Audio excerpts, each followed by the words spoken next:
Hello दोस्तों, RD coaching classes में आपका स्वागत है। आज हम अर्थव्यवस्था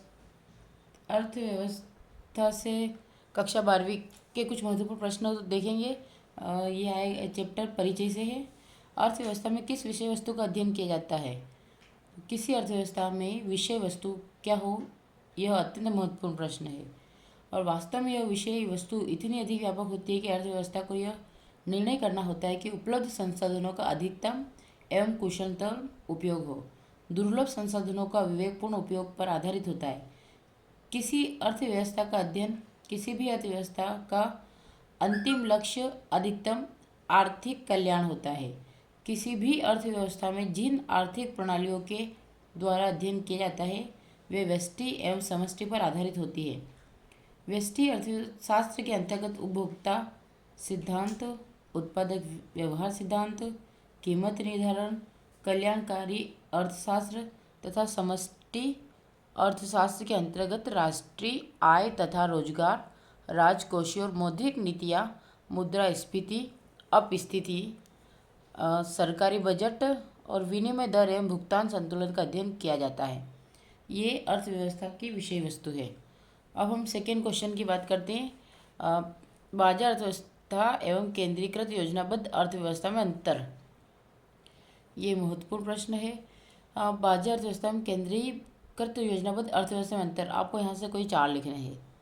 अंतर का आधार बाजार अर्थव्यवस्था और केंद्रीकृत योजनाबद्ध अर्थव्यवस्था। अब अंतर क्रिया की पूर्णता एवं अभाव। इस अर्थव्यवस्था में मांग और पूर्ति की शक्तियों की स्वतंत्र अंतरक्रिया का पूर्ण प्रभाव दिखाई देता है। यानी कि जितनी मांग होगी हम उतनी पूर्ति करने का प्रयास करेंगे। अगर मांग के अकॉर्डिंग पूर्ति नहीं होगी तो हम ज़्यादा से ज़्यादा हमारी अर्थव्यवस्था को नहीं सुधार पाएंगे। और केंद्रीकृत योजनाबद्ध अर्थव्यवस्था में मांग और पूर्ति की शक्ति की स्वतंत्र अंतरक्रिया का अभाव दिखाई देता है। अर्थव्यवस्था जहां यह लागू है तो बाजार अर्थव्यवस्था विश्व के संयुक्त राष्ट्र अमेरिका, जापान एवं फ्रांस देशों में अपनाई गई। बाजार व्यवस्था कहाँ कहाँ है? तो अमेरिका, जापान और फ्रांस में अपनाई गई। और यह अर्थव्यवस्था जो खाली चीन देश द्वारा अपनाई गई। कौन सी? केंद्रीकृत योजनाबद्ध अर्थव्यवस्था। अब उत्पादन का उद्देश्य। तो उत्पादन का उद्देश्य क्या है? इस अर्थव्यवस्था में उत्पादन का उद्देश्य लाभ कमाना है। और इस अर्थव्यवस्था में उत्पादन का उद्देश्य अधिकतम सामाजिक कल्याण होता है। यानी कि केंद्रीयबद्ध होता है तो सेंट्रल का जो होता है, सेंट्रल की जो भी सुविधाएं होती है वो आपको अधिकतर सामाजिक ही रहती है। और बाजार जो अर्थव्यवस्था है वो स्वयं की कमाई पर डिपेंड करती है। उत्पादन साधनों पर स्वामित्व। तो इस अर्थव्यवस्था में उत्पादन के साधनों पर निजी स्वामित्व होता है। यानी कि अगर आपको उद्योग धंधा खोलेंगे तो उस पर आपका ही अधिकार होगा, किसी अन्य का नहीं इसमें। और ये जो होता है केंद्रीकृत, इसमें उत्पादन के साधनों पर समाज या सरकार का स्वामित्व होता है। फिर नेक्स्ट आता है सरकारी हस्तक्षेप। इस अर्थव्यवस्था में सरकार उत्पादकों एवं परिवारों के निर्णय में कोई हस्तक्षेप नहीं करती और इसमें उत्पादकों एवं परिवारों के निर्णय में सरकार हस्तक्षेप कर सकती है। उपभोक्ता संप्रभुता। इस अर्थव्यवस्था में उपभोक्ता की पूर्ण संप्रभुता होती है और इसमें उपभोक्ता की संपूर्ण संप्रभुता बाधित होती है। तो ये है आपके बाजार अर्थव्यवस्था में केंद्रीकृत योजनाबद्ध अर्थव्यवस्था में कुछ डिफरेंस थे। अब आपको यहाँ से लगभग 4 ही पॉइंट को चुनकर लिखना है, क्योंकि आपके एग्ज़ाम में 4 से ज़्यादा अंकों का पूछा नहीं जाता है। तो जहाँ तक हो आप कम करें और व्यवस्थित करें और जितना हो उतना रिवीजन करें। नेक्स्ट क्वेश्चन है सकारात्मक आर्थिक विश्लेषण क्या है? तो इस आर्थिक विश्लेषण के अंतर्गत यह देखा जाता है कि मूल्य एवं मांग के सिद्धांत के व्यवहार में क्रियाशीलता दिखाई दे रही है या नहीं। अर्थात मूल्य के बढ़ने से मांग की मात्रा कम हो रही है या नहीं, तथा मूल्य के घटने से मांग की मात्रा में वृद्धि होती है या नहीं। यही सकारात्मक आर्थिक विश्लेषण कहलाता है।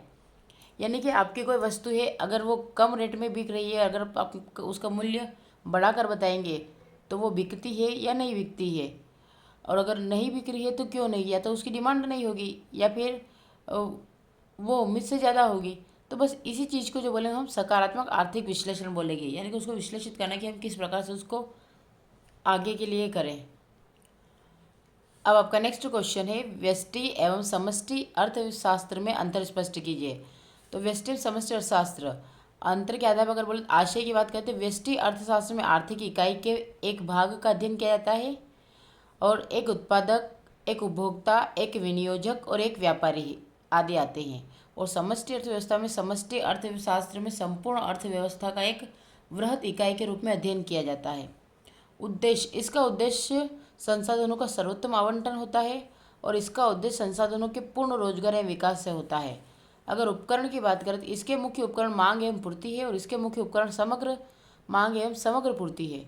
मुख्य समस्या, व्यष्टि अर्थशास्त्र की मुख्य समस्या कीमत निर्धारण है, क्योंकि हम डिसाइड नहीं कर पाते हैं कि किस वस्तु पर कितनी कीमत फिक्स करें। और समष्टि अर्थशास्त्र की मुख्य समस्या आय एवं रोजगार का निर्धारण है। उदाहरण, व्यक्तिगत मांग, व्यक्तिगत पूर्ति, उपभोक्ता व्यवहार, कीमत निर्धारण इसके उदाहरण है। और राष्ट्रीय आय, मुद्रास्फीति, रोजगार, विकास, मौद्रिक आपूर्ति इसके उदाहरण हैं। अब नेक्स्ट आता है आपका दुर्लभता ही केंद्रीय समस्याओं की जननी स्पष्ट कीजिए। दुर्लभता ही केंद्रीय समस्याओं की जननी कैसे है, ये स्पष्ट करना है आपको। तो इसके लिए हम यह कथन अक्षरशः सही है कि साधनों की दुर्लभता, परंतु इन दुर्लभ साधनों में से इनका चयन किया जाए यह समस्या जन्म लेती है।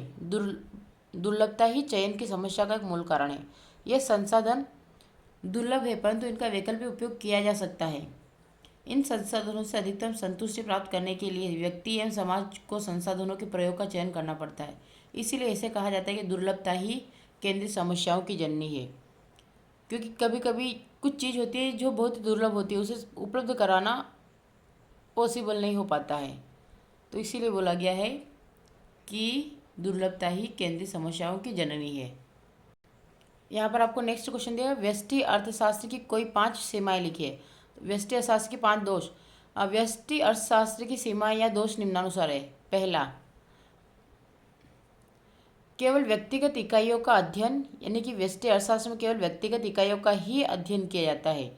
इस विश्लेषण में राष्ट्रीय अथवा विश्वव्यापी अर्थव्यवस्था का सही ज्ञान प्राप्त नहीं होता। अवास्तविक मान्यता है। तो व्यष्टि अर्थशास्त्र अवास्तविक मान्यताओं जैसे पूर्ण रोजगार, पूर्ण प्रतियोगिता व दीर्घकाल पर आधारित है, इसलिए काल्पनिक भी कहा जाता है।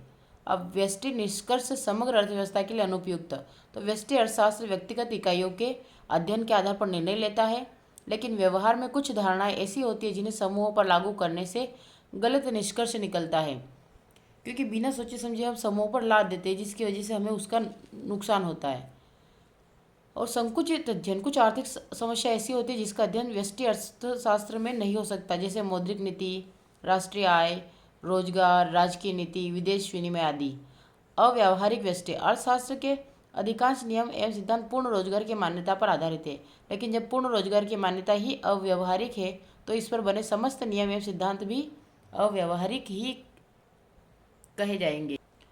अब बाजार अर्थव्यवस्था किसे कहते हैं? तो बाजार अर्थव्यवस्था ऐसी अर्थव्यवस्था होती है जिसमें निवेश, उत्पादन और वितरण के निर्णय उन मूल्य संकेतों द्वारा निर्धारित होते हैं जो प्राकृतिक रूप से स्वयं ही मांग और आपूर्ति की स्थितियों से उत्पन्न हो।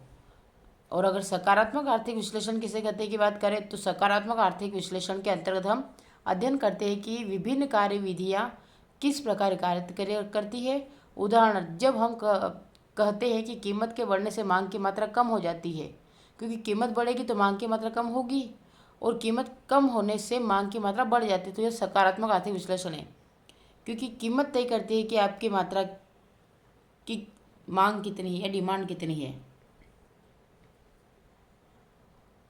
नेक्स्ट आता है आपका व्यापक अर्थशास्त्र की क्या सीमाएं है? तो समष्टि अर्थशास्त्र की सीमाएं या दोष। समूह की संरचना को महत्व न देना। समष्टि अर्थशास्त्र के अंतर्गत समूह के आकार,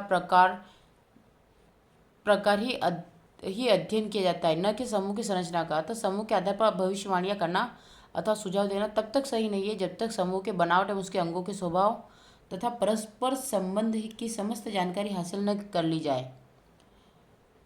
दूसरा, व्यक्ति इकाइयाँ महत्व। समष्टि अर्थशास्त्र के अंतर्गत व्यक्ति इकाइयों की तुलना में संपूर्ण अर्थव्यवस्था का अध्ययन किया जाता है, लेकिन ऐसा करने से एक दोष उत्पन्न हो जाता है कि जिन छोटी छोटी आर्थिक इकाइयों के योग से संपूर्ण अर्थव्यवस्था की दीवार खड़ी की गई है उनके महत्व एवं अस्तित्व की उपेक्षा कर दी जाती है और अर्थ सर्वथा अनुचित है। फिर नेक्स्ट है निष्कर्षों का व्यावहारिक न होना। समष्टि अर्थशास्त्र में संपूर्ण मात्राओं का अध्ययन किया जाता है, लेकिन समूह के आर्थिक विश्लेषण के आधार पर निर्मित नीतियाँ कभी कभी गलत परिणाम दे जाती है। आज के लेक्चर में हम इतना ही करेंगे। अगर मेरा चैनल अच्छा लगा है तो अधिक से अधिक लाइक करें, शेयर करें, सब्सक्राइब करें, ताकि इस प्रकार के आपके लिए और महत्वपूर्ण प्रश्नोत्तरी में दे सकूं। Thank you.